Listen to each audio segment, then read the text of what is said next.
Ik ben mooi. Alles goed? Nee? Nee, zeker ja. Nee. Nee. Ik ben Vincent. Oh, nou, dat is Vincent. Hallo. En wij zijn...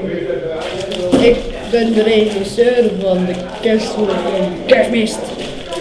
En dat is een acteur. Hallo. Kom eens even goed in beeld, gewoon rustig.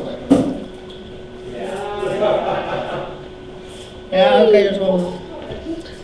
En ja, daar is Joey. Hij is gek. Ja, hij is gek. Ik ga even chip eten. Lekker. De film komt, als het goed is, vanavond op internet. En we gaan Voor vandaag filmen. For the English people, the movie is online tonight.